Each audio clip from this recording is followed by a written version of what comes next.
Hey everyone, it's Simone Watson, and this is finally going to be my wrap up for the Reading Quest.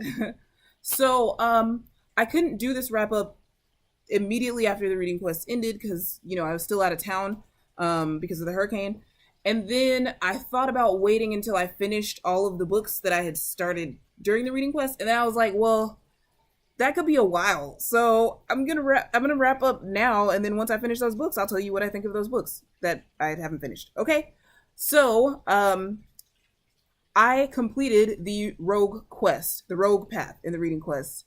Yay! I finished 6 books, and I ended up with 150 experience points. I think. I say I think because one of my books was really short, Running a Thousand Miles for Freedom, and it was like novella length. So even though it had a marginalized author, which would usually make it 20 XPs, EXPs, um, I thought maybe it's actually 10 because it's short. So I get myself 10 EXPs for that. And with that, my total is 150, which means I just barely made it to level 4, which was really exciting.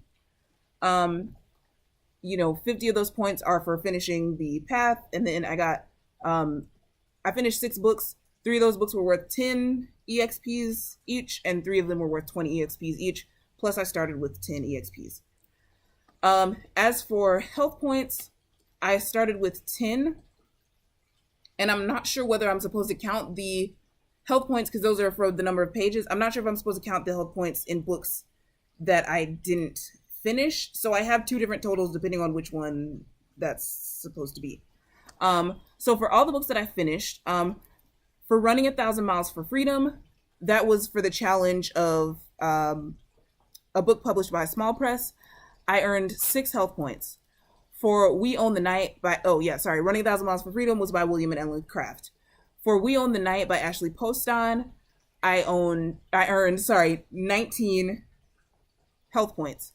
For Persepolis 2, which was a graphic novel by Marjan Satrapi, I earned 9 health points. For The Kite Runner by Khaled Hosseini, I earned 37 health points.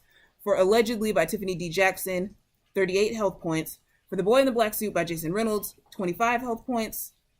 And then there were the 10 that I started with. So if we only count the books that I finished, that's 144 total health points. However, I did earn 22 health points from The Raven Boys, which I was reading for the side challenge of a book that references an animal in the title. I earned 22 health points for that, and I didn't complete the book during the reading quest. And then I earned I think it was 5 health points for The Edge of Everything by Jeff Giles. One more time, can we just appreciate this? Okay. And 9 health points for Strange the Dreamer by Laini Taylor. Both of these books I plan to complete soon. So yeah, I plan to complete them as soon as possible, but they're not done. I did complete the book The Raven Boys the next day, the day after the quest ended. So I think I've mostly given you my thoughts on these books. We Own the Night was a 4-star read. I wasn't a huge fan at the beginning, but it got really, really good.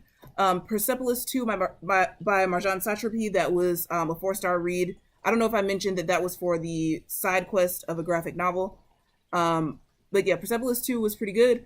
Running a Thousand Miles for Freedom, I gave 5 stars because it was a really interesting story of a husband and wife escaping from slavery by way of the wife pretending to be a white man, a white slaveholding man. So that was really exciting. I would have liked to see more detail in the story. I would have liked to see a longer version of it, like a novelized version, but this was kind of like just the bare facts. But it did work. It did work really well and was super interesting. So 5 stars for that, I think. For The Boy in the Black Suit, I debated 4 or 5 stars. I have settled on 5 stars. I don't know if I put that on my Goodreads. I've settled on 5 stars. The Boy in the Black Suit, there are just so many things to love about it, and all the things that I love about it way majorly outweigh the thing I didn't like. The thing I didn't like was unanswered questions in the end, but I kind of understood how the author wanted to kind of do that effect. I kind of understood why he made that choice, and I just loved a whole bunch of things about the book. I loved the voice. The narrator was lovable. The side characters, the narrator felt like he could be my best friend. He's just my best friend sitting and telling me a story. So that was great. Side characters were great. The book was hilarious. Just, I loved it. And I want to read probably everything that Jason Reynolds has written, or like I want to read a lot more of his stuff. The Kite Runner by Khaled Hosseini, that was another 5-star read. I loved it so much. I don't even know if I should tell you anything about it that like plot wise, but it does have to do with Afghanistan. So it's just a beautiful, amazing book. It is, I probably have mentioned there are trigger warnings for like, you know, abuse of children, like sexual abuse and violence. There's a lot of violence. But it's just a really amazing book, and I cried at it, and I've never cried at a book before, and it was just amazing. Like, I just love it so much. It's just really, really moving and affecting, and wow. And finally, there is, of all the ones that I finished, there's finally Allegedly by Tiffany D. Jackson. That book was wow. I gave it 5 stars. There were some things I wasn't sure if I liked about it. However, I could understand I could pretty much understand the author's choices and the effects that she was going for. And all of the choices that she made were so well executed.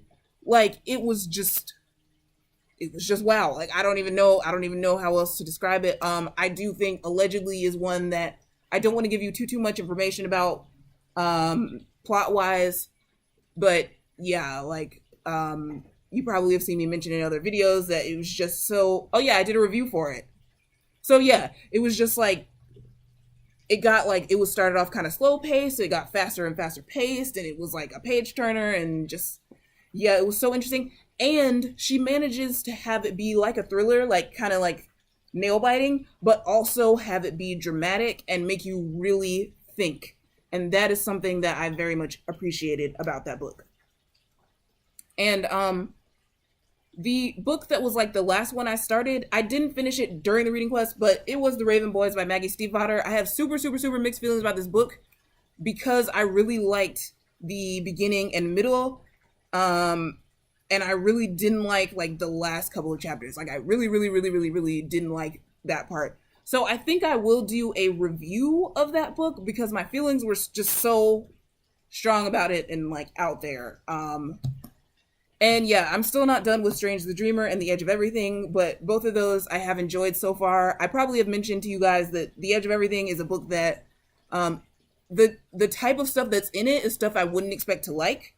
Like, it has insta-love, which I wouldn't expect to like, but it works for me. You know, I don't know. It just works for me. So there we have my, I think I gave you all the point totals. I'm not sure. I earned 22 from The Raven Boys, 5 from The Edge of Everything, 9 from Strange the Dreamer, and 1 from the book Everyone Brave is Forgiven.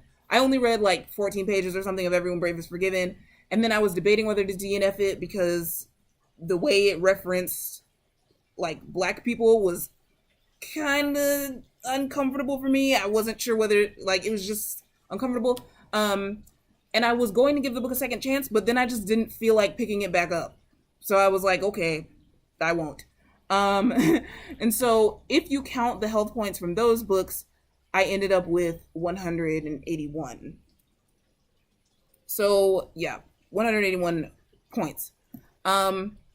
Just in case you want to know what I've been reading since then, yeah, I did mention how the day after the reading quest ended on Monday, September 11th, I finished The Raven Boys by Maggie Stiefvater. And because I felt so many feelings and because I was like disappointed with the end, but still really enjoyed a lot of the book, I immediately started another book because I was just like, I need to like get this book out of my head. So I started Tell Me Three Things by Julie Buxbaum, which I think I finished on Wednesday or something. Yeah, started that on Monday. I think I finished that on Wednesday. And then Sunday, I restarted the book The Girl Who Wasn't Dead by Samantha Boyette, which I had started a gazillion years ago and then stopped. I restarted that on Sunday, and I finished that today. So, and now I'm doing the I Suck at readathon, so I'll update you guys on that later. But anyway, the reading quest, I'm so sorry, I keep forgetting to mention this. The reading quest was hosted by Auntie. I think her name is Auntie. Her blog is called Read at Midnight.